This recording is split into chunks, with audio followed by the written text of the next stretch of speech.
शेर बनाने का अपराधी कौन? 22वीं कहानी। बेताल 25। कुसुमपुर नगर में एक राजा राज्य करता था।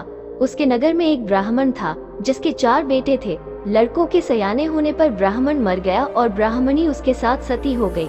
उनके रिश्तेदारों ने उनका धन छीन लिया।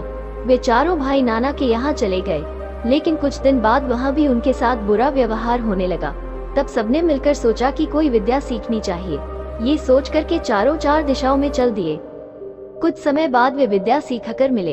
एक ने कहा, मैंने ऐसी विद्या सीखी है कि मैं मरे हुए प्राणी की हड्डियों पर मांस चढ़ा सकता हूँ। दूसरे ने कहा, मैं उसके खाल और बाल पैदा कर सकता हूँ। तीसरे ने कहा, मैं उसके सारे अंग बना सकता हूँ। चौथा बोला, मैं उसमें जान डाल सकता हूँ।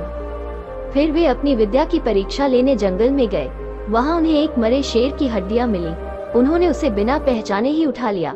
एक ने मांस डाला, दूसरे ने खाल और बाल पैदा किए, तीसरे ने सारे अंग बनाए और चौथे ने उसमें प्राण डाल दिए। शेर जीवित हो उठा और सबको खा गया। ये कथा सुनाकर बेताल बोला, हे राजा, बताओ कि उन चारों में शेर बनाने का अपराध किसने किया? राजा ने कहा, जिसने प्राण डाले उसने, क्योंकि बाकी 3 को ये पता ही नहीं था कि वे शेर बना रहे हैं, इसलिए उनका कोई दोष नहीं है। ये सुनकर बेताल फिर पेड़ पर जा लटका।